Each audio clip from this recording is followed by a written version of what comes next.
اور بلند آواز سے پڑھیں الصلاۃ والسلام علیک یا حبیب اللہ،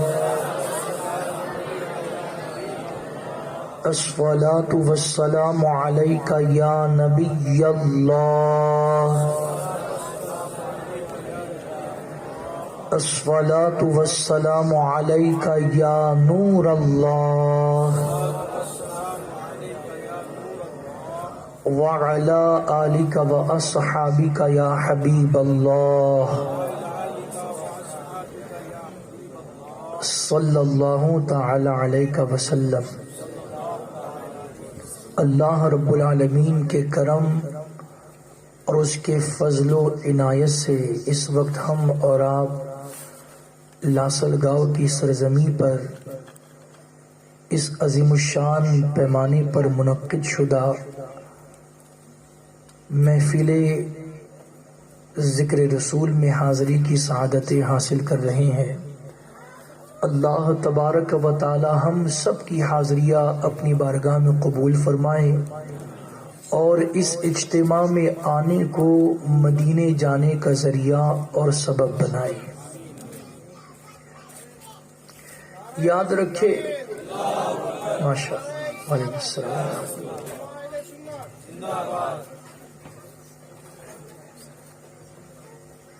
ایک انسان جو اس دنیا میں زندگی گزارتا ہے، بعض اوقات زندگی گزارنے کے الگ الگ انداز ہوتے ہیں، الگ الگ طور طریقے ہوتے ہیں۔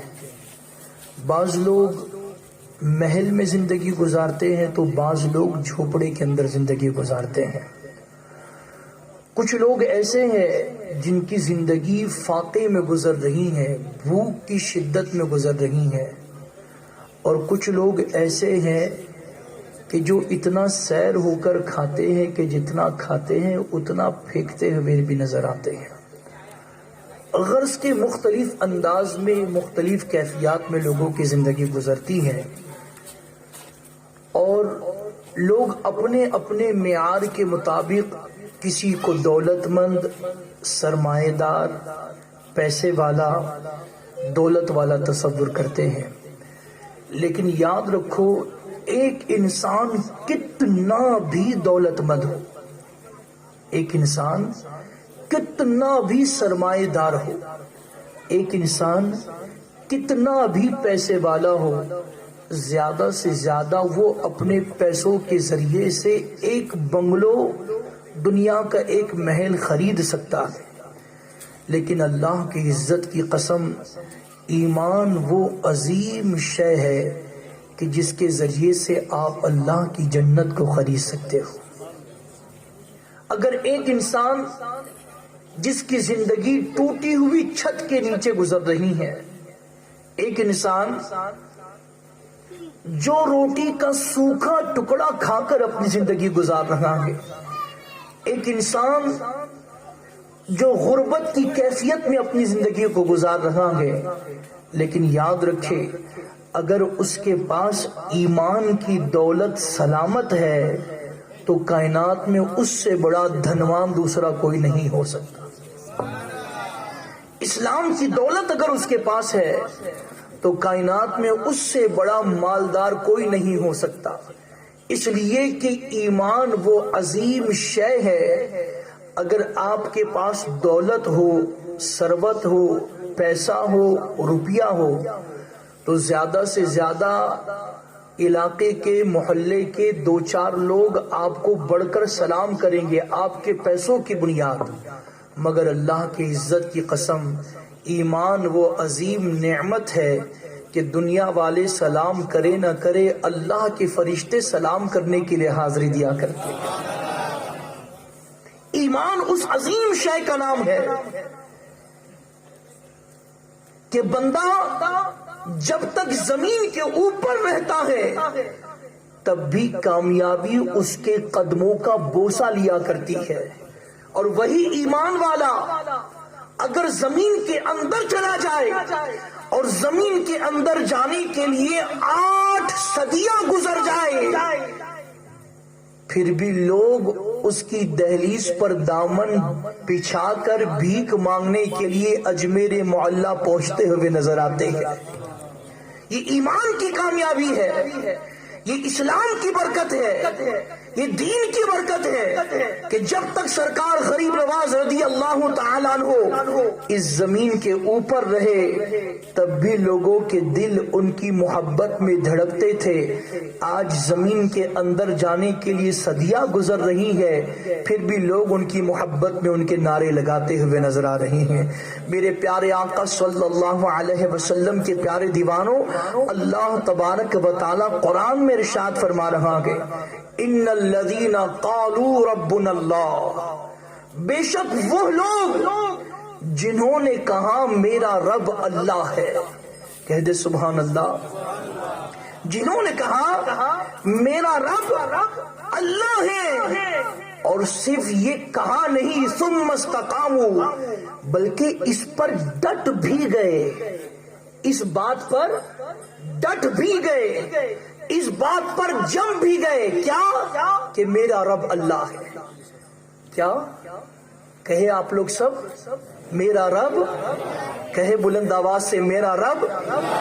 یہ کہا جائے کہ میرا رب اللہ ہے اور پھر اس پر ڈٹ بھی جائے کہ حالات چاہے کتنے کیوں نہ بنے، حالات چاہے کتنے کیوں نہ بگڑے، لیکن ہم اس بات پر قائم رہیں گے کہ ہمارا رب اللہ ہے۔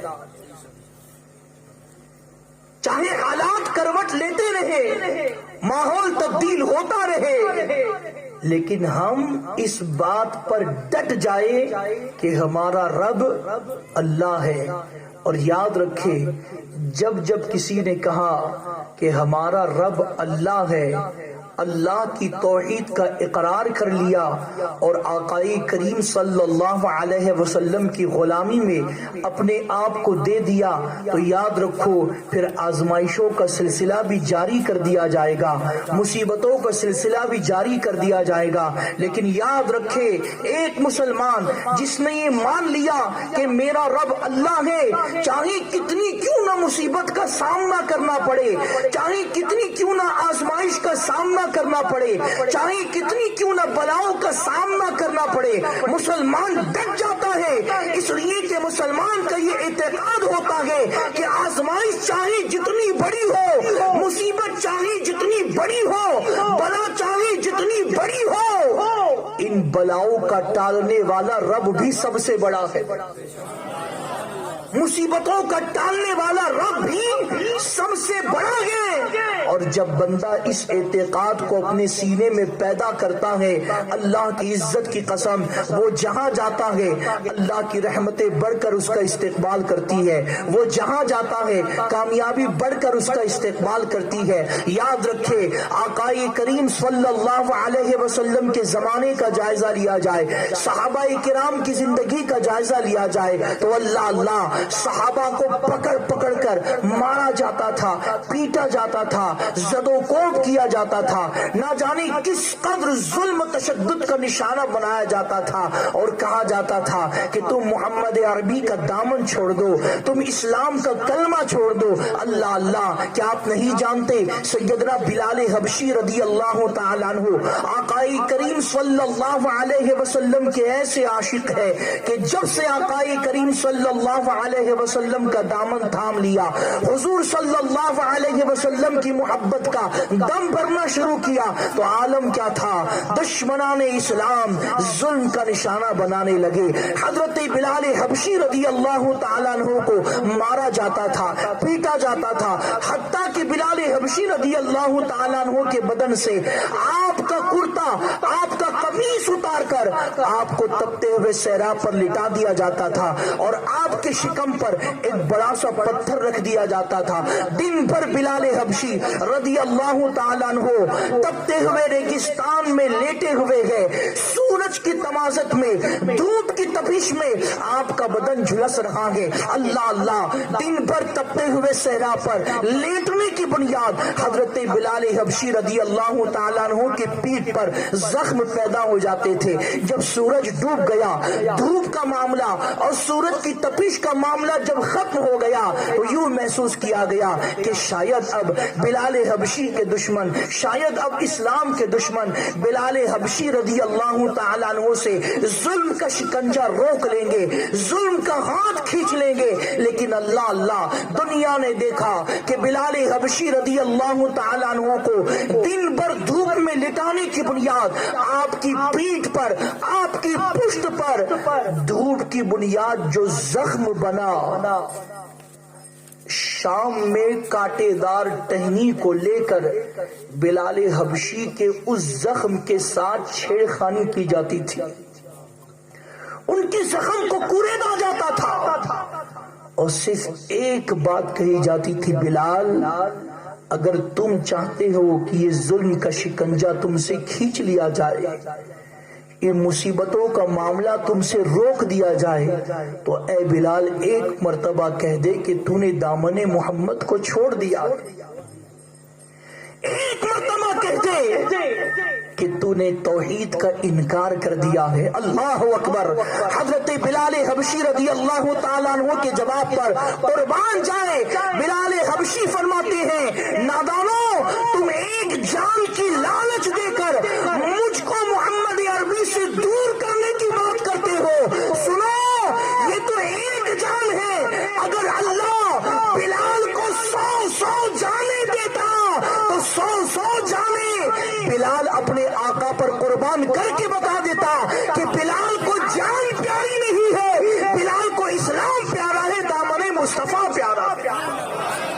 اے رسول گرامی وقار صلی اللہ علیہ وسلم کے پیارے دیوانوں، آپ دیکھتے چلے، میں ذہن بنانے کی کوشش کر رہا ہوں، زمانہ فاروقی ہے، سیدنا فاروق اعظم رضی اللہ تعالیٰ عنہ کا زمانہ ہے۔ آپ کے زمانے میں لشکر روم سے مسلمانوں کا سامنا ہوا اور عالم یہ ہوا اتفاق کہ مسلمانوں کے 3 مجاہدین رومی لشکر کے ہاتھ گرفتار ہو گئے۔ مسلمانوں کے 3 مجاہدین، مسلمانوں کے 3 سپاہی رومی لشکر کے ہاتھ گرفتار ہو گئے۔ اللہ اکبر۔ ان تینوں نوجوانوں کو، ان تینوں عربی مسلمانوں کو رومی بادشاہ کے دربار میں لایا گیا اور ان تینوں نوجوانوں کو کہا گیا، نوجوانوں، ابھی تم نے جوانی کی دہلیز پر قدم رکھا ہے، ابھی زندگی کی آسائشیں اور زندگی کی رنگینیاں اور زندگی کا عیش تمہارا انتظار کر رہا ہے۔ اگر تم چاہتے ہو کہ تمہاری زندگی بخش دی جائے تو ایک مرتبہ اسلام سے بیزاری کا اعلان کر دو، ایک مرتبہ کہہ دو کہ تم نے اسلام کو چھوڑ دیا۔ اللہ اکبر۔ وہ آج کے نوجوانوں کی طرح تو نہیں تھے جو نوجوان آج نشے میں اپنی زندگی کو گزار رہے، اپنی وہ رات جن راتوں کو اللہ کی یاد میں آنسو بہانے میں گزارنا چاہیے، ان راتوں کو آج کا مسلمان اور آج کا نوجوان نشہ کرتے ہوئے گزار رہا ہے۔ کل تک یہی مسلمان تھا جس کی رات مصلح پر بیٹھ کر اپنے گناہوں پر توبہ کرتے ہوئے گزرتی تھی، یہی تو وہ مسلمان تھا جو پوری رات اپنے نبی کے تصور میں، اپنے نبی کے خیال میں روتے ہوئے گزارتا تھا۔ لیکن اللہ اللہ، آج مسلمان تو وہی ہے لیکن ان کی راتیں تبدیل ہو چکی ہے، مسلمان تو وہی ہے لیکن ان کا انداز تبدیل ہو چکا ہے۔ کل تک کا مسلمان اپنی راتوں کو اللہ کی یاد میں گزارتا تھا، کل تک کا مسلمان اپنی رات کو نمازوں میں گزارتا تھا، کل تک کا مسلمان اپنی رات کو تلاوت قرآن میں گزارتا تھا، مگر اللہ اللہ اللہ آج کا مسلمان اپنی راتوں کو شراب پیتے ہوئے گزار رہا ہے، آج کا مسلمان اپنی راتوں کو نشہ کرتے ہوئے گزار رہا ہے، کل کا مسلمان اپنی راتوں کو نبی کے تصور میں اپنی آنکھوں سے آنسو بہاتا ہوا نظر آتا تھا، لیکن آج کا مسلمان رات کے 3 بجے تک یوٹیوب پر بیٹھ کر گندی فلمیں دیکھتا ہوا نظر آتا ہے، کسی کے گندے بدن کو دیکھتا ہوا نظر آتا ہے، کسی کی ننگی تصویر کو دیکھتا ہوا نظر آتا ہے۔ میں پوچھنا چاہتا ہوں اے مسلمان، کیا اللہ نے تجھے آنکھیں اسی لیے دی تھی کہ تو اس آنکھ کے ذریعے سے کسی کے ننگے بدن کو دیکھ کر سرور حاصل کر، تو اس آنکھ کے ذریعے سے زنا کے مناظر دیکھ کر، ان آنکھوں کے ذریعے سے کسی کی گندی تصویر کو دیکھ کر اپنی رات کالی کرتے ہوئے گزار؟ کیا مسلمان اس لیے اللہ نے تجھے آنکھیں دی تھی؟ نہیں نہیں مسلمان، اللہ نے تجھے تو آنکھیں اس لیے دی تھی کہ جب وقت میسر آئے تو قرآن کھول کر قرآن کی چمکتی دمکتی آیتوں کی تو زیارت کر لے، کبھی موقع ملے تو علماء کے چہرے کی زیارت کا، تجھے موقع ملے تو علماء کے چہرے کی زیارت کر لے، اور یہ نہ موقع ملے تو اپنے گھر میں رہ کر ہی اپنے ماں باپ کو پیار کی نظر سے دیکھ لی، اللہ تجھے حج مبرور کا ثواب عطا کرے۔ لیکن آج کا ماحول یہ ہے، بات پھیل رہی ہے، مجھے سمیٹنا ہے، مختصر میں عرض کر رہا ہوں، آج تو معاملہ بالکل اس کے برعکس ہے۔ ماں باپ کے چہرے کو پیار سے دیکھنا یہ تو بہت بڑی بات ہے، آج تو مسلمان ماں باپ کو اپنے گھر کا کچرا تصور کر رہا ہے، سب کی سنتا ہے مسلمان، اپنے محلے والوں کی سنتا ہے، اپنے گلی والوں کی سنتا ہے، اپنے دوستوں کی سنتا ہے، اگر نہیں سنتا کسی کی تو وہ ماں باپ ہے جس کی مسلمان نہیں سنتا۔ آج نوجوان بچے اور نوجوان بچیاں جوانی کی دہلیز پر قدم رکھنے کے بعد سمجھتے یہ ہیں کہ ہم اپنی زندگی کا فیصلہ کرنے کے خود حقدار بن چکے ہیں، اب ہمیں اپنا اچھا برا خود سمجھتا ہے، ہمیں ماں باپ کی ضرورت نہیں ہے، ہمیں ماں باپ کی مشوروں کی ضرورت نہیں ہے، ہمیں ماں باپ کی تربیت کی ضرورت نہیں ہے، ہمیں ماں باپ کی سمجھانے کی ضرورت نہیں ہے۔ اللہ اللہ، اے نوجوان بچے اور اے نوجوان بچی، اگر تو جوانی کی دہلیز پر قدم رکھ کے یہ تصور کر رہی ہے کہ تجھے ماں باپ کے مشورے کی ضرورت نہیں ہے، تجھے ماں باپ کی تربیت کی ضرورت نہیں ہے، تجھے ماں باپ کی کوئی حاجت نہیں ہے، تو اگر جوانی کے نشے میں آج کا نوجوان بچہ یا آج کی نوجوان بچی یہ تصور کر رہی ہے کہ ہم جوان ہو گئے ہیں، ہمیں ماں باپ کی ضرورت نہیں ہے، تو میں آپ کو بتاتا ہوں اللہ کے جلیل القدر پیغمبر ہے، اللہ کے عظیم المرتبت رسول ہے سیدنا موسیٰ علی نبینا علیہ السلام، کتنے عظیم پیغمبر ہے، کتنے عظیم رسول ہے۔ اللہ اللہ کوہ طور پر جا رہے ہیں اپنے رب سے ہم کلامی کے لیے، اپنے رب سے بات کرنے کے لیے، اپنے رب سے گفتگو کرنے کے لیے، اپنے رب سے کلام کرنے کے لیے جناب موسیٰ کلیم اللہ علیہ السلام کوہ طور پر جا رہے ہیں۔ اللہ اللہ رب کی جانب سے جناب موسیٰ علیہ السلام سے فرمایا جا رہا ہے اے موسیٰ ذرا سنبھل کر آنا، اے موسیٰ ذرا سنبھل کر آنا۔ حضرت موسیٰ علیہ السلام حیران ہے، بارگاہ رب ذوالجلال میں عرض کر رہے ہیں میرے مالک، میرا یہ آج کا آنا کوئی پہلی مرتبہ تو نہیں ہے، میرا یہ آج کا آنا کوئی پہلی بار تو نہیں ہے، میرا یہ آج کا آنا کوئی پہل تو نہیں ہے، میرے مولا اس سے قبل میں کئی مرتبہ کوہ طور پر آیا ہوں تجھ سے کلام کرنے کے لیے، تجھ سے بات کرنے کے لیے، تجھ سے گفتگو کرنے کے لیے میں کئی مرتبہ آیا ہوں، لیکن میرے مالک اس سے قبل یہ کلام تو نہیں کہا گیا کہ اے موسیٰ سنبھل کر آنا، اے موسیٰ بچ کر آنا، اے موسیٰ ٹھہر کر آنا۔ میرے مالک سبب کیا ہے؟ اللہ تبارک و تعالیٰ کی جانب سے ندا ہوئی اے موسیٰ تیرا آنا پہلی بار تو نہیں ہے، اس سے پہلے بھی کئی مرتبہ تم آ چکے ہو، لیکن موسیٰ سنو، اس سے قبل جب تم گھر سے نکل کر کوہ طور پر مجھ سے ہم کلامی کے لیے آتے تھے، موسیٰ تم گھر سے نکلتے تھے، گھر میں تمہاری ماں آنچل پھیلا کر تمہارے لیے دعا میں مصروف ہو جاتی تھی، لیکن موسیٰ اب آپ کی والدہ کا انتقال ہو چکا ہے، اب تمہارے لیے بظاہر دعا کرنے والی ماں موجود نہیں ہے۔ اے موسیٰ، جب تک ماں تھی اللہ نے نہیں فرمایا کہ سنبھل کر آنا، لیکن اب دعا کرنے والی ماں موجود نہیں ہے، اب ماں کی دعاؤں کا سہارا موجود نہیں ہے، اب ماں کی دعاؤں کا سایہ موجود نہیں ہے، اب ماں کی دعاؤں کا آسرا موجود نہیں ہے۔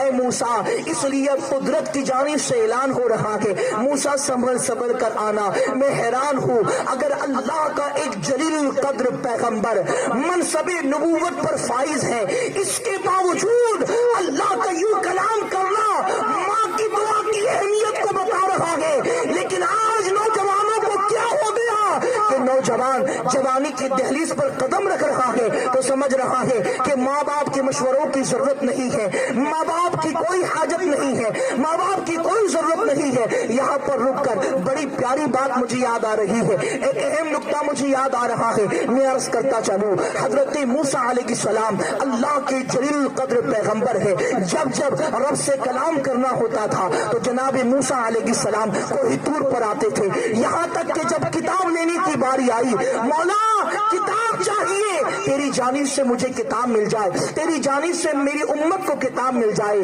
تو اللہ تبارک و تعالیٰ نے فرمایا اے موسیٰ بات کرنا ہے، اے موسیٰ کلام کرنا ہے، اے موسیٰ گفتگو کرنی ہے، اے موسیٰ کتاب چاہیے تو کوہ طور پر آنا پڑے گا۔ مسلمانوں یاد رکھو، یہ موسیٰ علیہ السلام ہیں جن کو کتاب درکار تھی تو اللہ نے کوہ طور پر بلایا، لیکن یہ میرا نبی ہے کہ جب نبی کو کتاب دینے کی باری آتی ہے، نبی کو قرآن دینے کی باری آتی ہے تو اللہ کسی خاص جگہ پر نہیں بلا رہا ہے، اللہ کسی خاص علاقے پر نہیں بلا رہا ہے، اللہ کسی خاص پہاڑی پر نہیں بلا رہا ہے۔ موسیٰ کو کتاب دینی تھی، ایک خاص پہاڑی پر آنا پڑے گا، لیکن محمد عربی کو کتاب دینی ہے تو مصطفیٰ تجھے کہیں آنے کی ضرورت نہیں ہے، تو جہاں ہوگا ہم کتاب کا نزول وہی کر دیں گے، تو جہاں ہوگا کتاب کا نزول وہی ہوگا، آیت کا نزول وہی ہوگا۔ اگر مصطفیٰ جان رحمت مکے کی گلیوں میں ہے تو قرآن وہاں اتر رہا ہے، مصطفیٰ جان رحمت اگر مدینے کے بازار میں ہے تو قرآن وہاں اتر رہا ہے، اگر مصطفیٰ جان رحمت غار حرا میں ہے تو قرآن وہاں اتر رہا ہے، مصطفیٰ جان رحمت غار ثور میں ہے تو قرآن وہاں اتر رہا ہے۔ حق تو یہ ہے اگر موسیٰ علیہ السلام کے بھی آقا جناب مصطفیٰ جان رحمت اگر اپنی بیوی عائشہ صدیقہ کے ساتھ بستر میں آرام کر رہے ہیں تو قرآن بستر عائشہ پر اتار دیا جا رہا ہے۔ اے رسول اعظم صلی اللہ علیہ وسلم کے دیوانوں، بات پھیلتی جا رہی ہے تو میں عرض کر رہا ہوں وقت کی تنگی بھی دامنگیر ہے، لیکن جتنا موقع رہا میں عرض کر رہا ہوں آقائے دو جہاں صلی اللہ علیہ وسلم کے ازواج کی بات نکل گئی تھی اس لیے میں عرض کر رہا ہوں، حضور کی بیویوں کی بات نکل گئی اس لیے میں عرض کر رہا ہوں، اس لیے کہ آج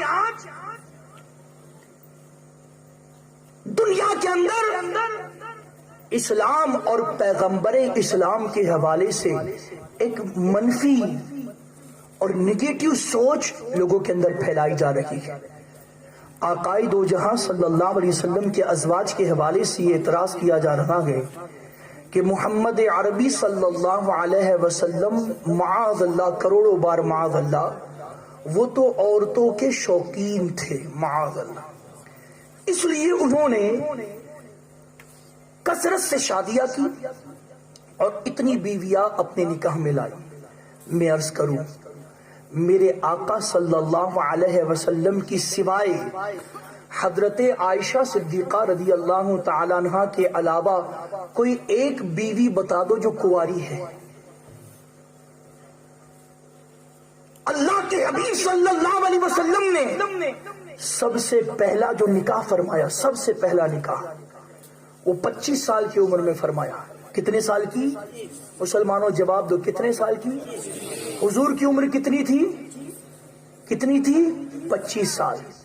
اور جن سے نکاح کیا سیدہ خدیجۃ الکبریٰ، ان کی عمر 40 سال کی تھی۔ مجھے بتاؤ 25 سالہ شباب میں کون سی کنواری لڑکی ہے جو حضور کے نکاح میں نہیں آ سکتی تھی؟ لیکن میرے آقا نے کنواری سے نکاح نہیں کیا بلکہ 40 سالہ 2 مرتبہ بیوہ ہو جانے والی خاتون سے نکاح کیا۔ سبب کیا ہے؟ وجہ کیا ہے؟ وجہ یہ ہے کہ اس وقت دنیا کے اندر یہ دستور تھا کہ جو ایک مرتبہ بیوہ ہو جائے اسے سوسائٹی میں جینے کا ادھیکار نہیں ہے، اسے معاشرے میں جینے کا کوئی حق نہیں ہے۔ ہمارے ہندوستان میں بھی یہ رواج تھا، میں آپ کو تاریخ کے حوالے سے ثابت کر سکتا ہوں۔ ہماری اس بھارت میں یہی رواج تھا کہ اگر کوئی مر جائے، کسی کا پتی مر جائے تو اسے اپنی پتی کی چتا پر ستی ہونا پڑتا تھا۔ لیکن میرے آقا صلی اللہ علیہ وسلم نے ایک نہیں 2 مرتبہ بیوہ ہو جانے والی خاتون سے نکاح فرما کر عالم کو یہ میسج دیا، دنیا کو یہ میسج دیا کہ کوئی بیوہ ہو جائے تو اس میں اس کا کوئی قصور نہیں، اس کے شوہر کی جتنی عمر تھی اس نے اپنی عمر پوری کر لی۔ کوئی بیوہ ہو جائے وہ معاشرے کے لیے لعنت نہیں ہے، بلکہ بیوہ سے نکاح کرنا یہ پیغمبر اسلام کی سنت ہے۔ مجھے بتائیں یہ اسلام ہے جس نے یہ پیغام دیا کہ جس کے گھر بیٹی ہو وہ بیٹی کی پیدائش کو اب شگونی نہ سمجھے، اس لیے کہ حضور نے فرمایا جس گھر میں بیٹی ہوتی ہے اس گھر میں کثرت سے اللہ کی رحمت کا نزول ہوتا ہے۔ بلکہ یہاں تک اقوال ملتے ہیں کہ جس گھر میں بیٹا پیدا ہوتا ہے قدرت کی جانب سے فرمایا جاتا ہے اے بیٹے اے بچے جا اور اپنے باپ کی مدد کر، اور جب بیٹی پیدا ہونے والی ہوتی ہے تو قدرت کی جانب سے کہا جاتا ہے اے بچی جا کہ تیری برکت سے اللہ تیرے باپ کی مدد کرے گا۔ آپ دیکھیں اور غور کریں، یہ اسلام ہے جس نے اپنے ماننے والوں کو یہ پیغام دیا کہ اگر ایک لڑکی کسی کی بیٹی ہے تو اپنے باپ کے لیے رحمت ہے، وہی لڑکی اگر کسی کی بہن ہے تو اپنے بھائی کے لیے عزت ہے، وہی لڑکی اگر کسی کی بیوی ہے تو وہ اپنے شوہر کے لیے راحت ہے، اور وہی بچی اگر ماں بن جائے تو اس کے قدموں کے نیچے جنت ہے۔ یہ اسلام ہے۔ میں یہ عرض کر رہا ہوں کہ جوانی کی دہلیز پر قدم رکھنے کے بعد اگر بچے یہ سمجھ رہے ہیں ہمیں ماں باپ کے مشورے کی ضرورت نہیں ہے، کتنے تعجب کی بات ہے مسلمانوں، اے میری بچیوں تم بھی سن رہی ہو، تم بھی اپنے کلیجے پر ہاتھ رکھو اور مجھے بتاؤ کہ گھر کی کوئی شادی ہوتی ہے، گھر میں کوئی فنکشن ہوتا ہے، عید کا موقع ہوتا ہے، کوئی تہوار کا موقع ہوتا ہے، کوئی سیلیبریشن ہوتا ہے تو ہماری بچیاں بازار میں جا کر چوڑیاں خریدتی ہے، ہماری بچیاں بازار میں جا کر اچھے کپڑے خریدتی ہے، ہماری بچیاں بازار میں جا کر قیمتی گہنے خریدتی ہے۔ مجھے بتائے میری بچیوں میری بہنوں مجھے جواب دو، اگر آپ بازار میں کوئی 200 500 1000 روپے کا اگر ڈریس خریدنے کے لیے جا رہی ہو، آپ بازار میں اگر 200 روپے کی چپل خریدنے کے لیے جا رہی ہو، آپ بازار میں 100 روپے کی چوڑیاں خریدنے کے لیے جا رہی ہو تو آپ اکیلی نہیں جاتی ہو، آپ تنہا نہیں جاتی ہو، ساتھ میں اپنی بہن کو لے جاتی ہو، ساتھ میں اپنی خالہ کو لے جاتی ہو، ساتھ میں اپنی امی کو لے جاتی ہو، ساتھ میں اپنے ابا کو لے جاتی ہو، کسی نہ کسی ذمہ دار کو لے جاتی ہو۔ وجہ کیا؟ آپ کا تصور یہ ہوتا ہے میری بہنوں، چپل خریدتے وقت تیرا تصور یہ ہوتا ہے، چوڑی خریدتے وقت تیرا تصور یہ ہوتا ہے، کپڑے خریدتے وقت تیرا تصور یہ ہوتا ہے کہ میں 1000 روپے کا ڈریس خرید رہی ہوں، اس ڈریس کے خریدتے وقت ماں باپ کے مشورے کی مجھے ضرورت پڑے گی، میں 100 روپے کی چوڑی خرید رہی ہوں، چوڑی کے خریدتے وقت مجھے ماں باپ کے مشورے کی ضرورت پڑے گی، 200 روپے کی چپل خریدتی ہوں، میں چپل خریدتے وقت مجھے ماں باپ کے مشورے کی ضرورت پڑے گی، مجھے ان کے پسند کی ضرورت پڑے گی، مجھے ان کے مشورے کی ضرورت پڑے گی۔ کتنے تعجب کی بات ہے، اگر 200 روپے کی چپل تو خرید رہی ہے تو اپنے ماں باپ کو ساتھ لے جانا ضروری سمجھ رہی ہے، 200 روپے کی چپل خرید رہی ہے تو ماں باپ کے مشورے کی ضرورت کو تم محسوس کر رہی ہے۔ لیکن کتنے تعجب کی بات ہے جب اپنی زندگی کے لیے کسی شریک حیات کو تو ڈھونڈنا چاہتی ہے، جب اپنی زندگی کے لیے کسی ہم سفر کو تو ڈھونڈنا چاہتی ہے، جب اپنی زندگی کے لیے زندگی کے ساتھی کو ڈھونڈنا چاہتی ہو تو تجھے ماں باپ کی ضرورت محسوس نہیں ہوتی، تجھے بھائی کی مشورے کی ضرورت محسوس نہیں ہوتی، تجھے گھر کے بڑوں کی مشورے کی ضرورت محسوس نہیں ہوتی، بلکہ تو یہ سمجھتی ہے میری زندگی ہے، میں اپنی زندگی میں اپنا بھلا اور اپنا برا اچھی طریقے سے سمجھ سکتی ہو۔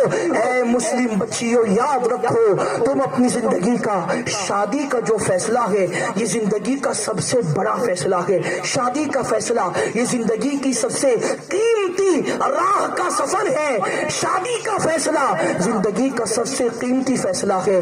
اگر تو اس فیصلے میں ٹھوکر کھا گئی تو یاد رکھنا تیری زندگی بھی تباہ ہوگی اور تیری آخرت بھی تباہ ہوگی۔ یہ دنیا جو تجھے محبت کے جال میں پھنسا کر، کبھی زیوروں کے تحفے دے کر، کبھی طرح طرح کے گفٹ دے کر، کبھی پارکوں میں گھمانے کے لالچ میں، کبھی گارڈنوں میں گھمانے کے لالچ میں، کبھی ہوٹلوں میں کھانے کی لالچ میں، کبھی کس لالچ میں، کبھی کس لالچ میں تجھے اپنے محبت کے جال میں پھنسانا چاہتی ہے۔ یاد رکھ یہ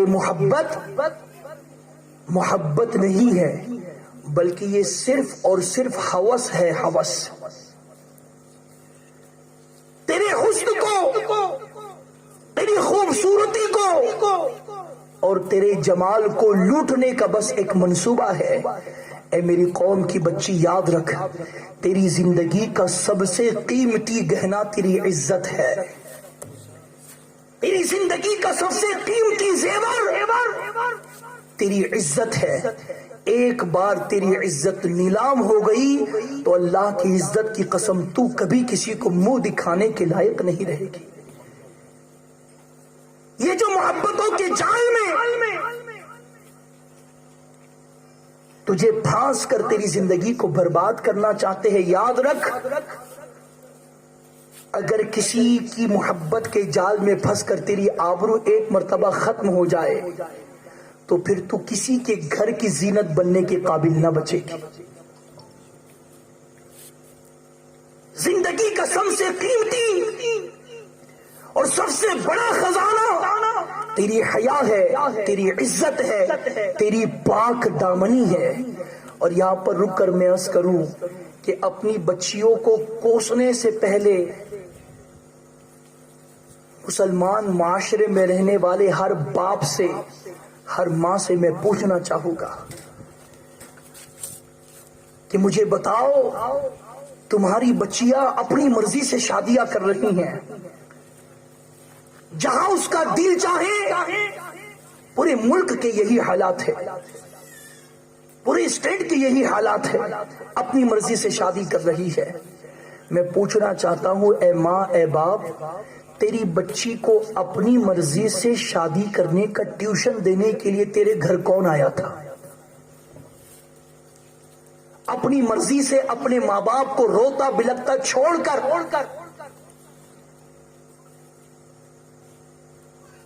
کسی غیر محرم کے ہاتھ میں ہاتھ دینے پر مجبور کس نے کیا تھا؟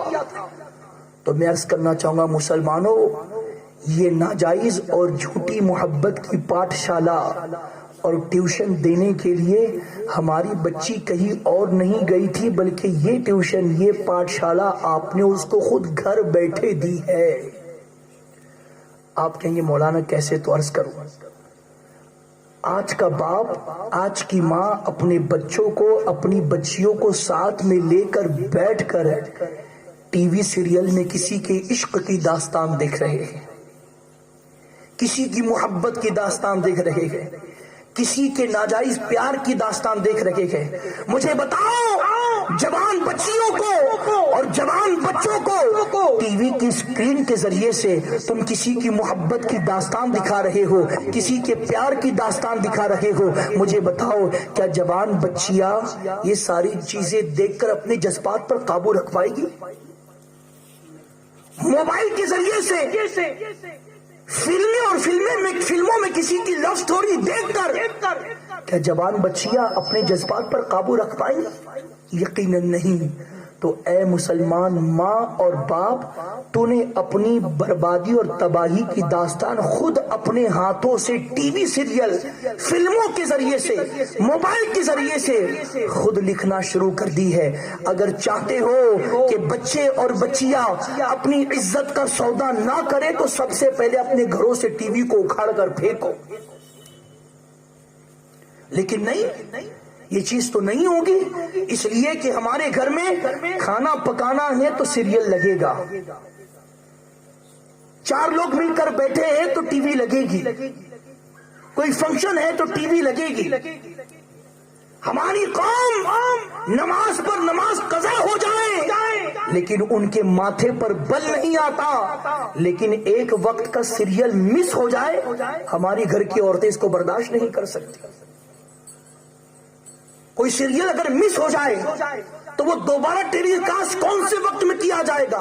مسلم عورتیں ان کا انتظار کرتی ہیں کہ دوبارہ یہ سیریل کب ٹیلی کاسٹ ہوگا، کب بتایا جائے گا، کب بتایا جائے گا۔ اور یاد رکھے انہی سیریلوں نے تمہارے گھر کو تباہی اور بربادی کی دہلیز پر لا کر کھڑا کر دیا۔ مسلمانوں اپنے بچوں کی تربیت اسلامی ماحول میں کرو تاکہ آپ کی بچی جب جوانی کی دہلیز پر پہنچ جائے تو اس کے سامنے سیرت فاطمہ موجود ہو اور اس کا ضمیر اس کو اس بات پر آمادہ کرے کہ میں زندگی کی ہر قیمتی دولت تو قربان کر سکتی ہوں لیکن اپنی عزت کا سودا نہیں کر سکتی۔ وعلیکم السلام۔ نعرہ تکبیر، نعرہ رسالت۔ ماشاءاللہ حضرت امجد المشائخ صاحب قبلہ دامت برکاتہم العالیہ جلوہ بار ہو چکے، ایک کرسی دیجئے، آئیے تشریف لائیے حضرت۔ نہیں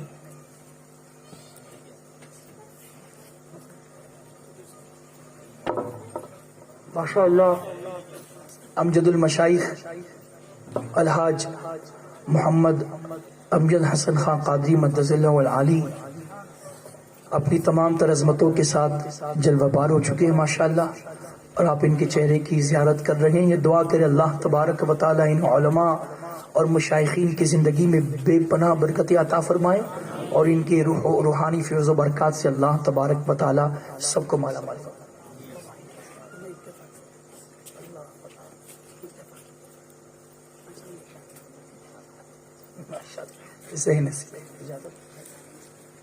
درود شریف پڑھی، اللہم صلی علی محمد وآلہ واصحابہ اجمعین صلی اللہ علیہ وسلم، صلاۃ و سلام علیک یا رسول اللہ صلی اللہ تعالی علیہ وسلم۔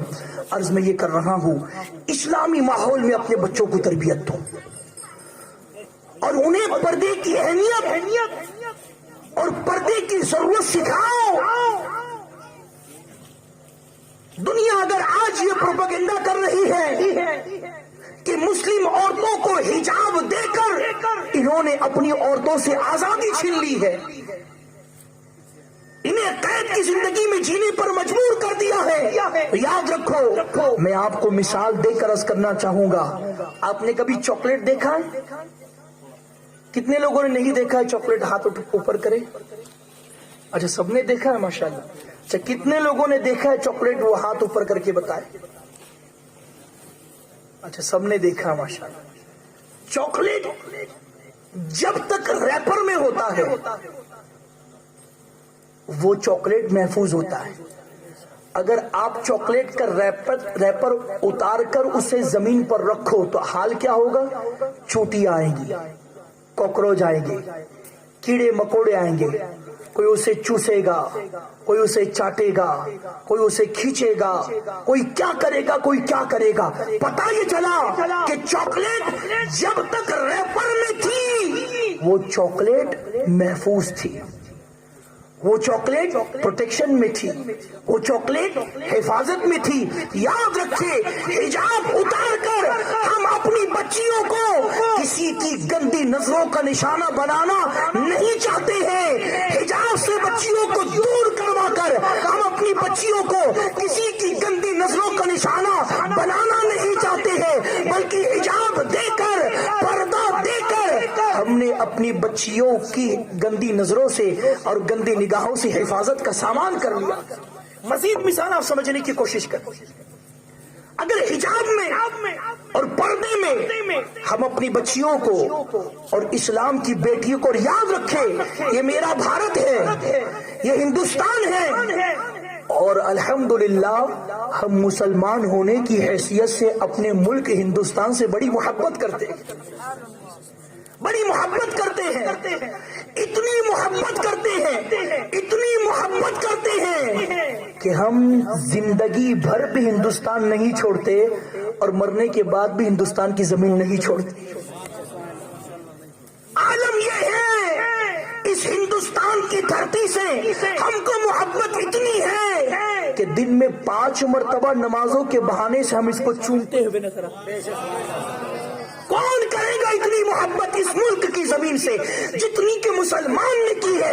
اللہ کی عزت کی قسم، نعرے لگانے والے سینکڑوں نہیں ہزاروں مل جائیں گے، لیکن مسلمان کی طرح دیش پریمی کوئی لا کر تو بتائے کہ مسلمان دن میں 5 مرتبہ نماز کے بہانے سے اس ملک کی مٹی کا بوسہ لیتا ہے، اس ملک کی مٹی کو چومتا ہوا نظر آتا ہے، اس ہندوستان کی سرزمین کو چومتا ہوا نظر آتا ہے، اس لیے کہ ہمیں پتا ہے ہمیں اس ملک کی محبت کی تربیت کہیں اور سے نہیں ملی ہے، ہم کو یہ تربیت وہاں سے ملی ہے جس نبی کا ہم کلمہ پڑھتے ہیں، اس نبی کے دربار سے ہمیں ملک کی محبت ملی ہے، اور ہندوستان سے مسلمان کبھی غداری کر ہی نہیں سکتا ہے، اس لیے کہ یہی وہ ملک ہے جس ملک کے بارے میں مصطفیٰ نے فرمایا تھا کہ مجھے ہند سے اپنے عاشقوں کی خوشبو آتی ہے۔ ارے جس ہندوستان سے ہمارے پیغمبر کو محبت کی خوشبو آتی ہو اس ملک سے مسلمان کبھی غداری نہیں کر سکتا، کبھی بے وفائی نہیں کر سکتا۔ اس لیے آپ اگر غور کریں اور جائزہ لیں تو آپ کو پتا چلے گا کہ دلی کی جامع مسجد میں سب سے پہلے انگریزوں کے خلاف جہاد کا فتویٰ دینے والا کوئی اور نہیں تھا، مصطفیٰ کا ایک غلام ہی تھا۔ بات لمبی نکل جائے گی، میں سمیٹتے ہوئے عرض کر رہا ہوں یہ ہمارا ہندوستان ہے، اور یاد رکھیں ہندوستان ہی کی یہ سنسکرتی تھی، کیا؟ عورتوں کو گھونگھٹ میں رکھا جائے، یہ ہندوستان کی پرمپرا ہے، یہ ہندوستان کا ریتی رواج ہے۔ تو یاد رکھو عورتوں کو گھونگھٹ میں رکھ کر کبھی نہ ہم نے عورتوں کی آزادی چھینی، نہ انہی عورتوں کو کبھی ہم نے برقع حجاب میں رکھ کر ان کی آزادی چھینی۔ فرق یہ ہے، فرق سمجھنے کی کوشش کرو۔ اگر آپ اپنے گھر میں جھاڑو دیں، جھاڑو دیتے کبھی؟ دیتے ہیں؟ بولو ہاں یا نہ۔ اگر شرما رہے ہو تو شرماؤ مت، اس لیے کہ گھر میں جھاڑو دینا یہ ہمارے نبی کی سنت ہے۔ گھر میں جھاڑو جب آپ دیتے ہو تو مجھے یہ بتاؤ، جھاڑو دینے کے بعد جب کچرا نکلتا ہے تو وہ کچرا سمیٹ کر آپ شوکیس کے اندر سجاتے ہو نا، پھر کیا کرتے ہیں؟ باہر۔ اور اگر آپ کے گھر میں 9 لکھا ہار ہو تو اس ہار کو دہلیز کے باہر کھوٹی پر ٹانگ دیتے ہو نا، پھر کیا کرتے ہو؟ کہاں؟ الماری میں کہ تجوری میں؟ تجوری میں۔ کچرا تجوری میں رہتا ہے؟ ہار گھر کے باہر کھوٹی سے ٹنگا ہوا رہتا ہے؟ نہیں، کچرا گھر کے باہر رہتا ہے اور 9 لکھا ہار تجوری کے اندر رہتا ہے۔ گویا آپ کی نظر میں جو قیمتی چیز نہیں تھی اس کو گھر کے باہر آپ نے بغیر پردے کے رکھا، اور آپ کی نظر میں جو قیمتی چیز تھی اسے تجوری کے پردے میں رکھا۔ تو مسلمان اپنی عورتوں کو حجاب کے پردے میں رکھ کر یہ ثابت کرتی ہے کہ ہماری عورتیں کچرا نہیں ہے، 9 لکھا ہار ہے۔ اے رسول گرامی وقار صلی اللہ علیہ وسلم کے دیوانوں، بات لمبی ہو رہی ہے، مختصر سمیٹتے ہوئے عرض کروں۔ سیدنا فاروق اعظم رضی اللہ تعالیٰ عنہ کا دور خلافت ہے، رومی بادشاہ کے لشکر کے ہاتھ 3 مسلمان سپاہی قید کر دیے گئے۔ یہی سے بات ہماری چلی تھی، بات پھیل گئی۔ ان 3 مجاہدین کو بلا کر اور انہیں آفر دیا گیا اسلام کا انکار کر دو تمہاری زندگی بخش دی جائے گی، لیکن انہوں نے مرنا پسند کیا، اسلام کا انکار کرنا پسند۔ بادشاہ نے حکم دیا بڑے بڑے کڑاہے چڑھائے جائیں چولہے پر، آگ سلگائی گئی، ان کڑاہوں کو چڑھا کر ان میں تیل ابالا گیا۔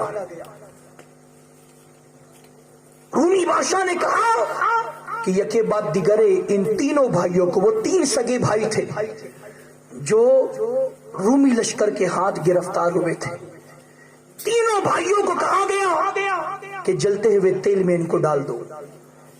جب انہیں کڑاہاں سے قریب کیا گیا، بڑے بڑے کڑاہوں سے قریب کیا گیا، تو انہیں آخری بار پوچھا گیا کہ کیا چاہتے ہو، زندگی چاہتے ہو کہ مرنا چاہتے ہو؟ اگر زندگی چاہیے تو اسلام چھوڑ دو۔ انہوں نے کہا جان چھوڑ سکتے، اسلام نہیں چھوڑ سکتے۔ چنانچہ ان تینوں میں سے ایک بڑے والے بھائی کو اٹھا کر جلتے ہوئے، کھولتے ہوئے، ابلتے ہوئے تیل میں ڈال دیا گیا۔ اللہ اکبر، اللہ اکبر۔ دیکھتے ہی دیکھتے اس کے بدن کے لتھڑے اس کے بدن سے چھوٹنے لگے اور اس کا بدن ٹکڑوں ٹکڑوں میں بکھر گیا۔ دیکھتے ہی دیکھتے سارا گوشت گھل گیا اور ہڈیاں تیل کے اوپر تیرنے لگی۔ اللہ اکبر۔ اس دردناک منظر کو دیکھ کر رومیوں نے سوچا تھا کہ اب دونوں بھائی کا کلیجہ دہل گیا ہوگا، اب ان سے پوچھو کیا کرنا ہے۔ جب ان سے پوچھا گیا تو کہا کہ جو ہمارا بھائی جس بات کو پسند کر کے آخرت میں سرخرو ہو گیا، ہم بھی اسی بات کو پسند کرتے ہیں۔ دوسرے بھائی کو بھی تیل کے کڑاہی میں ڈال دیا گیا۔ انا للہ و انا الیہ راجعون۔ اس کی کیفیت بھی وہی ہوئی، خدا کی بارگاہ میں سرخرو ہو گیا۔ اب تیسرے بھائی کو ڈالنے کی باری تھی تو وزیر نے کہا اپنے بادشاہ سے کہ تھوڑا رک جاؤ، اتنا حسین و جمیل اور خوبصورت یہ نوجوان ہے، اور میں نے سنا ہے کہ عربی نوجوان عورتوں کے بڑے شوقین ہوتے ہیں، چنانچہ اس جوان کو میرے حوالے کر دو، چند لمحوں میں، منٹوں کے منٹوں میں میں اس کے ایمان کو چھین لوں گا اور اس کے ایمان کو لوٹ لیا جائے گا۔ چنانچہ بادشاہ نے اس نوجوان کو اپنے وزیر کے حوالے کر دیا۔ بہت غور سے سنو مسلمانوں، وزیر نے اس نوجوان کو اپنے گھر لے جا کر اپنے اندرونی کمرے میں اس کے قیام کا انتظام کیا، اس مجاہد کے وہاں کمرے کے اندر مجاہد کے قیام کا انتظام کیا۔ یہاں اپنی بیٹی کو بلایا، کہا بیٹی بہت اچھا سودا کر کے آیا ہوں بادشاہ سے۔ بادشاہ نے کہا کہ آدھی سلطنت دے دوں گا اگر اس نوجوان کے اسلام کو چھین لو تو۔ وزیر نے جب اپنی بیٹی سے کہا کیا خیال ہے، تو بیٹی نے کہا اے میرے باپ میں تیار ہوں، اپنے حسن اور اپنے جمال کے ذریعے سے میں اس کے ایمان کو ابھی چھین لوں گی۔ یہاں پر رک کر میں عرض کرنا چاہوں گا مسلمانوں، یاد رکھو یہ ہمیشہ باطل مذاہب کا طریقہ رہا گیا ہے کہ مسلمانوں کے ایمان کو چھیننے کے لیے انہوں نے کبھی اپنی بیٹیوں کا استعمال کیا، کبھی اپنے بیٹوں کا استعمال کیا۔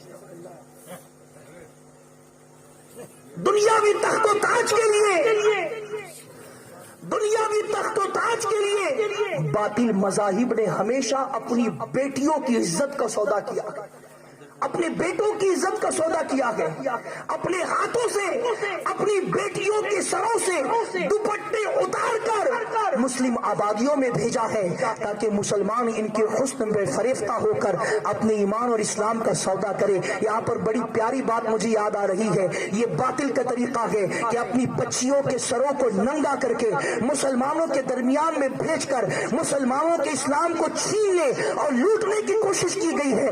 یاد رکھے یہ تو باطل کا طریقہ ہو سکتا ہے، لیکن اسلام کے طریقے کو اگر دیکھنا ہے تو آپ کو لے کے چلوں آقا کریم صلی اللہ علیہ وسلم کی بارگاہ میں۔ میرے آقا صلی اللہ علیہ وسلم کی خدمت میں جب قیدی لائے گئے، آقا کریم صلی اللہ علیہ وسلم کی بارگاہ میں جب قیدیوں کو لایا گیا تو اتفاق پاک سے ان قیدیوں میں ایک لڑکی بھی تھی جس کے سر پر دوپٹہ نہیں تھا. اللہ اللہ، میرے آقا صلی اللہ علیہ وسلم نے دیکھا کہ سامنے ایک لڑکی ہے اور اس کے سر پہ دوپٹہ نہیں ہے، تو میرے آقا نے اپنی نورانی چادر کو، اپنی رحمت والی چادر کو، اپنے کرم والی چادر کو اس عورت، اس لڑکی کی طرف اچھال کر کہا، بیٹی اپنے سر کو اس سے ڈھانپ لے. جب صحابہ نے سنا تو شاید یہ سوچا کہ حضور نے اس لڑکی کو مسلمان سمجھا، اس لیے اس کے سر پر دوپٹہ ڈالنے کے لیے اپنی چادر پیش کی. عرض کیا حضور یہ مسلمان نہیں ہے، قربان جائے. آقا کریم صلی اللہ علیہ وسلم کے فرمان پر میرے آقا نے کہا یہ مسلمان نہیں ہے. کیا ہوا؟ عورت تو ہے، اور اسلام کائنات کی ہر عورت کی عزت کو بچانے کا ذمہ دار ہے.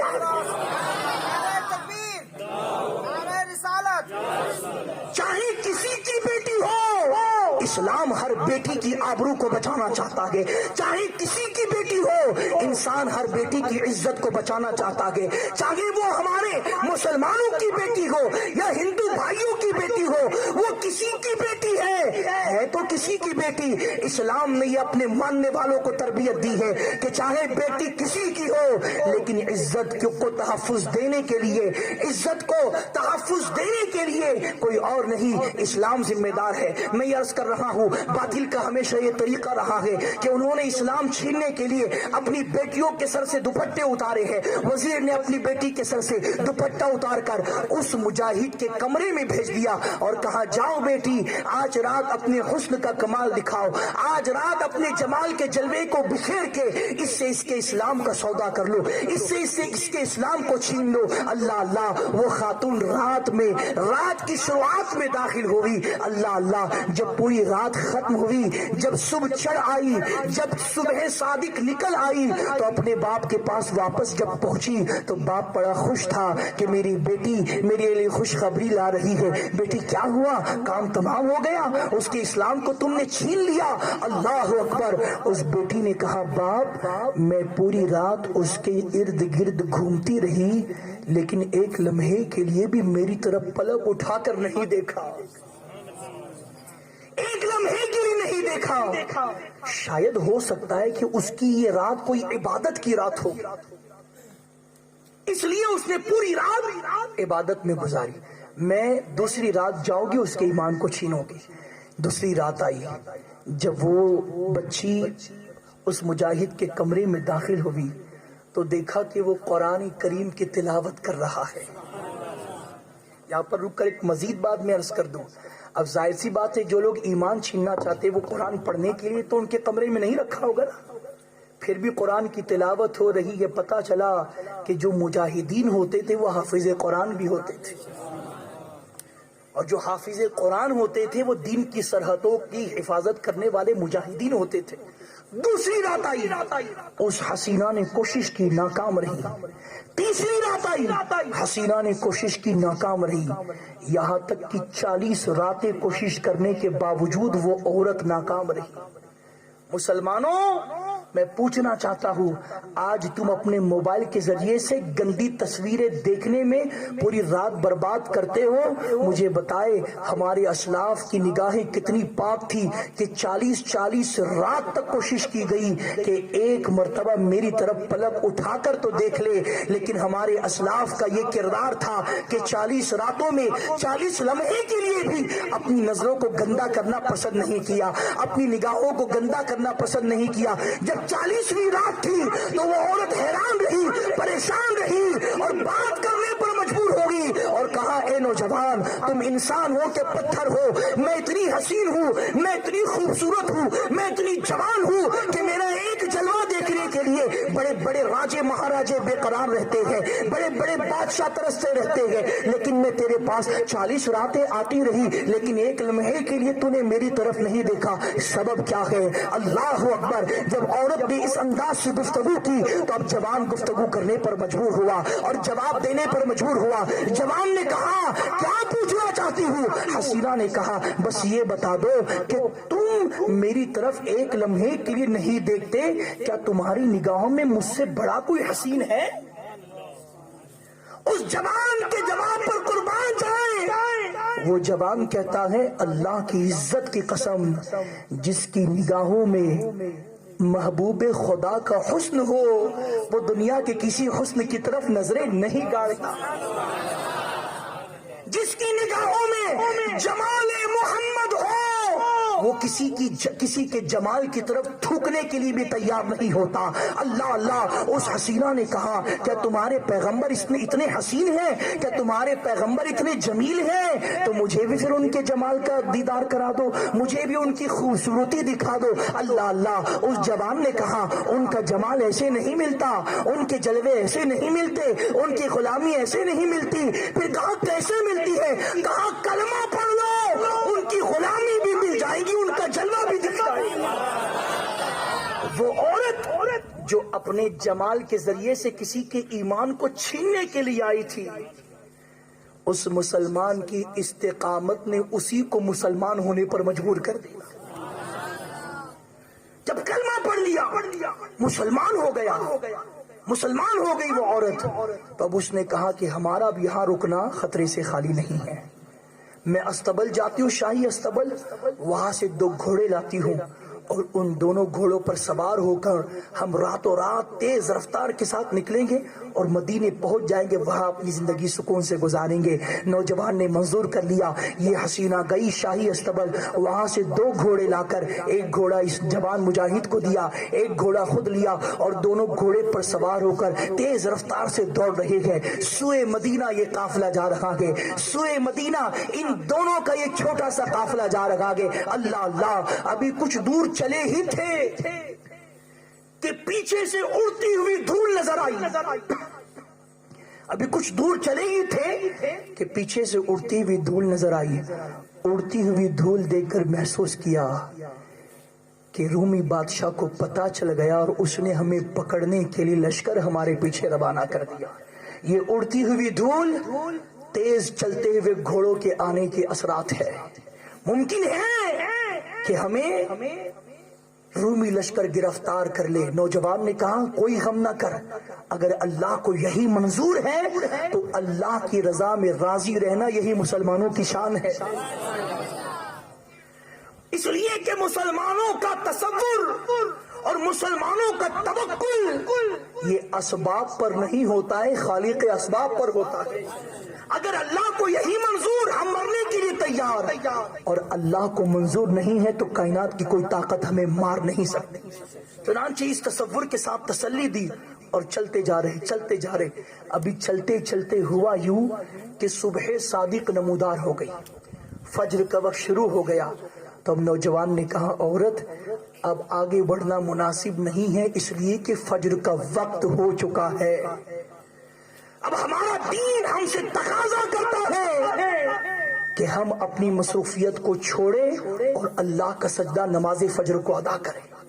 مسلمانوں دیکھ رہے تھے پیچھے موت ہے، محسوس کر رہے تھے کہ پیچھے موت آ رہی ہے، اس کے باوجود نماز قضا کرنے کے لیے تیار نہیں۔ دونوں رکے، گھوڑے سے اترے، تیمم کیا اور نماز فجر کو ادا کر کے پھر گھوڑے پر سوار ہو گئے۔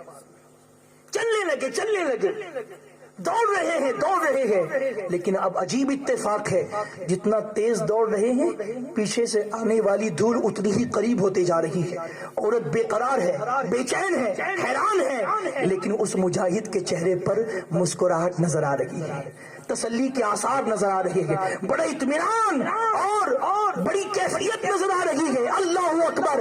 جب دیکھا کہ یہ دھول بہت قریب ہو گئی تب دونوں نے سوچا اب بھاگنا مناسب نہیں ہے، اب ہم گھوڑوں کو یہی روکتے ہیں اور ان کا مقابلہ کرتے ہیں۔ اپنے گھوڑوں کو موڑ کے کھڑے ہو گئے اور مقابلے کے لیے تیار ہو گئے۔ اللہ اللہ! جب مقابلے کے ارادے سے اپنی تلوار اپنے میان سے باہر کیا اور دھول چھٹی، تو دھول چھٹتے ہی کیا دیکھا؟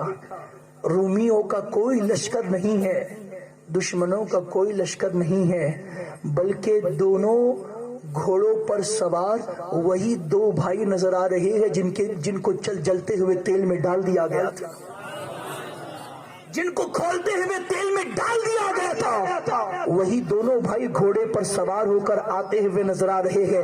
نوجوان کو بڑی حیرانی ہوئی، بڑی حیرت ہوئی، کہا کہ تم دونوں تو ہماری نگاہوں کے سامنے موت کی آغوش میں سو گئے تھے اور تمہیں شہید کر دیا گیا تھا، تم گھوڑے پر سوار ہو کر کیسے آ رہے ہو؟ اللہ اکبر۔ ان دونوں مجاہدوں نے جواب دیا، کیا تمہیں قرآن کی آیت نہیں پتا؟ وَلَا تَقُولُوا لِمَن يُقْتَلُ فِي سَبِيلِ اللَّهِ أَمْوَاتٌ بَلْ أَحْيَاءٌ وَلَٰكِن لَّا تَشْعُرُونَ، کہ جو اللہ کی راہ میں قتل کیے جاتے ہیں انہیں مردہ مت کہو بلکہ وہ زندہ ہیں، ان کی زندگی کا تمہیں شعور نہیں ہے۔ ہاں تمہاری نظروں نے دیکھا تھا ہمیں تیل میں کھولتا ہوا، تمہاری نظروں نے دیکھا تھا ہمارے گوشت کے ٹکڑے بکھرتا ہوا، تمہاری نظروں نے ہمیں دیکھا تھا کہ ہماری ہڈیاں تیل پہ تیر رہی ہے، لیکن سنو، جیسے ہی ہمیں تیل میں ڈال دیا گیا، بظاہر تم نے دیکھا کہ ہم تیل میں گئے، جلتے ہوئے کھولتے ہوئے تیل میں گئے، لیکن تیل میں جاتے ہی اللہ نے ہمیں اپنی رحمتوں میں بلا لیا تھا، اللہ نے ہمیں اپنی جنتوں میں بلا لیا تھا، اور چونکہ ہم شہید ہوئے ہیں اس لیے اللہ نے ہمیں حیات جاویدانی عطا کی ہے۔ ہم اس لیے رہے تھے تمہارے پیچھے کہ تم دونوں اب بھی غیر محرم ہو، اور غیر عورت کے لیے یہ جائز نہیں ہے کہ کسی غیر مرد کے ساتھ وہ سفر کریں۔ ہم دونوں کو اس لیے بھیجا گیا ہے تاکہ ہم دونوں یہاں آئے اور گواہ بن کر تم دونوں کو نکاح کی پاکیزہ بندھن میں باندھ دیا جائے۔ اے رسول گرامی وقار صلی اللہ علیہ وسلم کے پیارے دیوانوں، یاد رکھو اسلام اتنا پاکیزہ مذہب ہے کہ کسی غیر مرد کے ساتھ مجبوری میں بھی سفر کی اجازت نہیں دیتا، لیکن آج میری بچیوں کو کیا ہو گیا، آج نہ جانے کیوں وہ اپنی عزت کا سودا کرنے پر تل چکی ہے، آج نہ جانے کیوں وہ اپنی حیا کو بیچنے کے لیے تیار ہے، اپنی شرم کو بیچنے کے لیے تیار ہے۔ اللہ اللہ، میں کیا کہوں اور کیا چھوڑوں، وقت مجھے اس کی اجازت نہیں دے رہا ہے، میں جلدی جلدی اپنی گفتگو کو ختم کرتے ہوئے گزروں۔ اے مسلم بچیوں، میں تم سے کہنا چاہتا ہوں، یاد رکھو اسلام ایسا پاکیزہ مذہب ہے کہ اسلام نے تمہیں جو عزت دی ہے وہ عزت کائنات میں تمہیں دوسری جگہ نہیں مل سکتی، کہیں دوسری جگہ تمہیں مل نہیں سکتی ہے۔ بات لمبی میں عرض کروں، مختصر میں سمیٹتے ہوئے، حضرت رابعہ بصریہ رضی اللہ عنہا اللہ کی برگزیدہ بندی ہے، اللہ کی بڑی مقرب بندی ہے، لیکن عالم یہ ہے اتنی اللہ کی مقبول ہونے کے بعد زندگی گزارنے کے لیے صرف گھر میں کپڑے کی ایک جوڑی موجود تھی، اور اس پہنے ہوئے جوڑے پر حجاب کی خاطر، پردے کی خاطر اوڑھنے کے لیے ایک چادر تھی، لیکن اس چادر کی قلت کا عالم یہ تھا کہ اگر سر چھپاتی تو پیر کھل جاتے، پیر چھپاتی تو سر کھل جاتا، اس لیے آپ کبھی گھر سے باہر نہیں نکلتی تھی۔ ایک دن بہت شدید حاجت پیش آئی کہ گھر سے نکلنا ہی پڑا، تو ارادہ کیا کہ دن میں نہیں رات میں نکلوں گی، جب لوگوں کی آمد و رفت بند ہو جائے تب میں یہاں سے نکلوں گی۔ انتظار کیا، جب دیکھا کہ لوگوں کی آمد و رفت بند ہو گئی، جھروکے سے جھانک کر، کھڑکی سے جھانک کر دیکھا کہ لوگوں کا آنا جانا سڑک سے بند ہوا، تو آپ باہر نکلی۔ جب باہر نکلی ابھی چند قدم چلی ہی تھی کہ سامنے سے ایک غیر مرد آتا ہوا نظر آیا۔ جب غیر مرد دیکھا تو بے قرار ہو گئی کہ یا اللہ، اب میرا پردہ سلامت نہیں رہے گا، اس لیے کہ چادر اتنی چھوٹی کہ سر چھپاؤ تو پیر کھل جائے، پیر چھپاؤ تو سر کھل جائے، کیا کروں، کیسے بچوں، اپنے پردے کو کیسے بچاؤں، کہیں قیامت میں خدا کے دربار میں مجرم نہ بن جاؤں، اللہ اللہ کیا کروں، کیسے کروں، کیسے کروں۔ بس اسی کشم میں تھی کہ نظر پڑی سڑک کے ایک کنارے ڈھلان کی طرف، تو آپ نے سوچا کہ میں اس ڈھلان سے نیچے کی طرف کود جاتی ہوں تاکہ اس غیر مرد کی نظر مجھ پر نہ پڑے، جب ہی یہاں سے آگے بڑھ جائے گا تو میں یہاں سے اوپر آ جاؤں گی اور پھر اپنے کام کو پورا کر لوں گی۔ اس ارادے سے سڑک کے کنارے ڈھلان تھی، وہاں چھلانگ لگا دی اور وہیں بیٹھ گئی اور دیکھ رہی ہے کہ یہ آدمی کب یہاں سے رخصت ہو تو میں اوپر ہوں۔ یہ غیر مرد آدمی یہاں سے آیا اور رخصت ہو گیا تو آپ باہر نکلی، چڑھ کر بڑی مشکل سے اوپر آئی اور سڑک پر پر آئی تو کیا دیکھا کہ ہاتھ کی ہڈی ٹوٹ چکی ہے، ہاتھ کی ہڈی ٹوٹ چکی ہے، لیکن قربان جائے ٹوٹے ہوئے ہاتھ کو دیکھا تو کوئی شکایت نہیں کی، بلکہ رب کے دربار میں یوں عرض کیا کہ اللہ تیرا شکر ہے، ہڈی تو ٹوٹ گئی لیکن پردہ سلامت رہا، ہڈی ٹوٹ گئی لیکن پردہ سلامت رہا۔ اے مسلمانوں، میں پوچھنا چاہتا ہوں، آج مسلم بچیاں غیر مردوں کے ساتھ بے پردگی سے مال میں پھر رہی ہے، تھیٹروں میں جا رہی ہے، شاپنگ کرنے کے لیے جا رہی ہے، پارکوں میں گھومنے کے لیے جا رہی ہے، گارڈنوں میں گھومنے کے لیے جا رہی ہے۔ اے اسلام کی بیٹیوں، اللہ نے تمہیں وہ مقام دیا ہے کہ تمہاری ہی گود سے اور تمہاری ہی کوکھ سے اللہ نے عبد القادر جیلانی کو پیدا کیا۔ یہ اسلام ہی کی بیٹیاں تھیں جن کی گود میں پرورش پانے والا کبھی غریب نواز بنتا تھا تو کبھی مخدوم سمنہ بنتا تھا۔ یہ وہی مائیں تھی کہ جن کی گود میں پلنے والے بچے اسلام کی خدمت کرتے ہوئے نظر آتے تھے، لیکن کیا سبب ہے کہ آج ہمارے بچے نہ اسلام کی خدمت گزار بن رہے ہیں، نہ دین کا درد اپنے اندر پیدا کر رہے ہیں، نہ اللہ رسول کے فرما بردار اور وفادار بن رہے ہیں۔ سبب یہی ہے کہ ہماری بہن اپنے بچے کو دودھ پلا رہی ہے اور یہاں پر موبائل پر لگی ہوئی ہے، بچے کو کھانا کھلا رہی ہے، سامنے ٹی وی پر نظریں جما کر سیریل دیکھ رہی ہے۔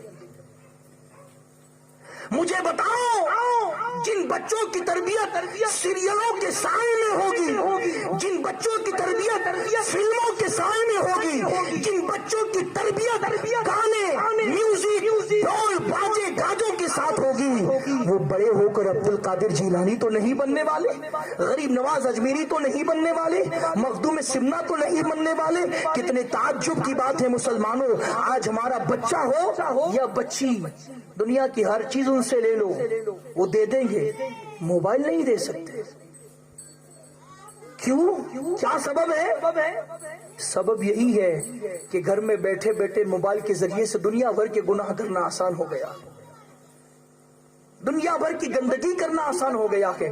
لیکن اے مسلمانوں، اسی دنیا کو ہم نے سب کچھ سمجھ کر اسی دنیا کی رنگینیوں میں اپنے آپ کو گما دیا ہے، لیکن یاد رکھے ایک دن وہ ہے جب موت آئے گی، اور موت کا شکنجہ جب در دبوچے گا تو پھر کہیں پناہ نہیں ملنے والی، کہیں بچنے کی کوئی سبیل نہیں ملے گی۔ اگر بچنا ہے، دنیا میں بھی سلامت رہنا ہے اور آخرت میں بھی سلامت رہنا ہے، تو اسلام کے دامن کو مضبوطی سے تھام لو، جیو اسلام کے ساتھ، اور تصور یہ رکھو، ارادہ یہ رکھو، عزم یہ رکھو کہ جیوں گا تو اسلام کے سائے میں اور مروں گا تو بھی اسلام ہی کے سائے میں۔ عمل کریں گے انشاءاللہ، یہ جذبہ اپنے اندر پیدا کریں گے انشاءاللہ، یا پھر صرف mobile mobile mobile mobile mobile. آج ہماری قوم کا حال یہ ہو گیا ہے کہ اس قوم کو جب امام صاحب مسجد میں بلاتے ہیں تو ہمارا جوان کہتا ہے کہ حضرت ٹائم نہیں ملتا ہے، کاروبار ہے، دکانداری ہے، کمانا ہے، بچوں کا پیٹ پالنا ہے، 10 منٹ نماز کے لیے یہ مسلمان نہیں دے سکتا ہے۔ حالانکہ یہی مسلمان فیس بک پر 2 گھنٹے دیتا ہے، یہی مسلمان انسٹاگرام پر اپنی ویڈیو اپلوڈ کرنے کے لیے پہلے تو 1 گھنٹہ لپسنگ میچ کرنے میں لگاتا ہے، اور اس کے بعد پھر اپلوڈنگ میں 1 گھنٹہ لگتا ہے۔ اس کو ٹیگ کرنا ہے، اس کو ٹیگ کرنا ہے، تاکہ اس کی ویڈیو پبلش زیادہ ہو، زیادہ لوگوں تک پہنچے، زیادہ لوگ اس کو لائک کریں۔ نادانوں، دنیا کا لائک ملنے کے لیے کتنے جتن کر رہے ہو، لیکن کبھی آخرت کے لائک کے لیے بھی کبھی کوئی محنت کی؟ آخرت کا لائک ملنے کے لیے کبھی کوئی مشقت کی؟ کتنے تعجب کی بات ہے، آج ہمارا مسلمان جس کا جی نماز میں نہیں لگتا، آج ہمارا مسلمان جس کا جی تلاوت قرآن میں نہیں لگتا، لیکن یوٹیوب پر، فیس بک پر، انسٹاگرام پر نہ جانے کتنے ایسے سوشل سائٹس ہیں جس پر وہ اپنے گھنٹوں برباد کرنے کے لیے تیار ہوتا ہے. لیکن مسلمانوں یاد رکھو, آج تم سے تمہارا سرمایہ چھینا جا رہا ہے, آج تم سے تمہاری عزت چھینی جا رہی ہے, آج تم سے تمہاری بہنوں تمہاری بیٹیوں کی آبرو چھینی جا رہی ہے. لیکن اب بھی مسلمان ہے کہ موبائل پر لگا ہوا ہے, اب بھی مسلمان ہے کہ فیس بک پر لگا ہوا ہے. یاد رکھو ایک دن وہ آئے گا جب تمہاری تباہی اور تمہاری بربادی کی داستان تمہیں خود لکھنے پر مجبور کر دیا جائے گا. تب پچھتانے سے کوئی فائدہ نہیں ہے. آج وقت ہے, محنت کرو, مشقت کرو, خود بھی دین پر عمل کرو, اپنے ماحول کو بھی دیندار بناؤ, اپنے گھر کو دیندار بناؤ, اپنے خاندان کو دیندار بناؤ, اپنے بچوں کو دیندار بناؤ. اگر آپ نے دیندار نہیں بنایا تو آپ تو دیندار رہے گے, آپ کی نسلیں دیندار نہیں رہے گی, اور اگر آپ کی نسلیں دیندار رہ بھی گئی تو ان کی آنے والی نسلیں دیندار نہیں رہے گی. اس لیے محنت کرو, مشقت کرو, اپنے دین پر عمل کر لو, اور یہ عہد کرو کہ کائنات کی ہر چیز اسلام کے بعد ہے, دین کے بعد ہے. سب سے پہلے دین, اس کے بعد سب کچھ. یہ سوچ جب تک مسلمانوں کی تھی نا, اللہ کی عزت کی قسم, مسلمان ہر جگہ صف اول میں کھڑا ہوا نظر آتا تھا. لیکن جب سے مسلمان نے دین کو پیٹ پیچھے پھینک دیا, سب سے آخری قطار میں, سب سے آخری لائن میں, سب سے آخری صف میں مسلمان بھیک کا کٹورا لے کر کھڑا ہوا نظر آ رہا ہے. مسلمانوں کے پاس ایجوکیشن نہیں, مسلمانوں کے پاس جابز, نوکریاں نہیں, مسلمانوں کے پاس سرمایہ نہیں, مسلمانوں کے پاس اقتدار نہیں, مسلمانوں کے پاس پولیٹیکل مقام کچھ بھی نہیں ہے, صرف ہے تو بھیک کا کٹورا. آج اس کی دہلیز پر, کل اس کی دہلیز پر. سبب کیا ہے؟ سبب یہی ہے مسلمان, تو مصطفیٰ کی دہلیز سے دور ہو گیا, قدرت نے تجھے در در کی ٹھوکر کھانے پر مجبور کر دیا. آج بھی اگر تو عزت چاہتا ہے, آج بھی اگر تو وقار چاہتا ہے, تو مصطفیٰ کی قدموں میں اپنے آپ کو ڈال دے, مصطفیٰ کی دہلیز کا بھکاری بن جا, مصطفیٰ کی غلامی کا توق پہن لے. مسلمان اپنے آپ کو نبی کے قدموں میں اگر ڈال دے, ساری کائنات مسلمانوں کے قدموں میں آنے پر مجبور ہو جائے گی. کریں گے عمل انشاءاللہ. وقت ہمارا ختم ہو گیا, اس لیے گفتگو ہماری یہیں پر ختم ہے, ورنہ بات تو بہت اہم چل پڑی تھی. میں آپ کو اسلاف کی وہ قربانیاں بتانا چاہتا تھا کہ جو انہوں نے دین کی خاطر برداشت کی ہے, ہر قربانی جھیل لیا, لیکن اسلام کا سودا کسی قیمت ہونے نہیں دیا. اس بات پر اور اس موضوع پر ہماری گفتگو جاری تھی, لیکن وقت ہمارا ختم ہو گیا, اس لیے گفتگو ہم یہیں پر موقوف کریں گے. کبھی اللہ نے توفیق دی تو پھر آئندہ حاضر ہو کر ہم آپ سے یہی عرض کریں گے کہ صحابہ نے دین کے لیے, اسلام کے لیے کیا کچھ قربانی دی تھی, اور اسی دین کو جب ہم نے بغیر قربانی کے حاصل کیا تو اس دین کی ہم ناقدری کتنی کر رہے ہیں, اس دین کی کتنی بے عزتی کر رہے ہیں. انشاءاللہ ہم یہ بات عرض کرنے کی کوشش کریں گے, لیکن امید ہے کہ جتنی باتیں ہم نے آپ سے کہی ان تمام باتوں پر آپ عمل کریں گے انشاءاللہ, اپنے آپ کو دیندار بنائیں گے انشاءاللہ, اپنے ماحول کو, اپنے محلے کو, اپنے گھر کو, اپنی نسلوں کو حضور کا غلام بنائیں گے انشاءاللہ.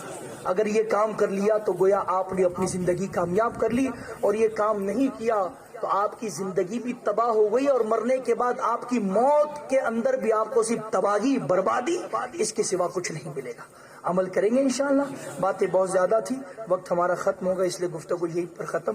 دوران بیان کوئی خطا, کوئی لغزش بھی اللہ تبارک و تعالی اپنے حبیب کے صدقے معاف فرمائے, اور جو کچھ بھی بیان ہوا اللہ تبارک و تعالی ہم سب کو دل و جان سے اس پر عمل کی توفیق عطا فرمائے. حالات کے پیش نظر بہت ساری باتیں مجھے پردے خفا میں عرض کرنی پڑی, انشاءاللہ کبھی موقع رہا تو میں اس کو بھی کھل کے عرض کرنے کی کوشش کروں گا. اللہ تعالی عمل کی توفیق عطا فرمائے. کھڑے ہو جائے اور بارگاہ خیر الانام میں بذریعہ سلام اپنی محبتوں کی سوغات پیش کریں.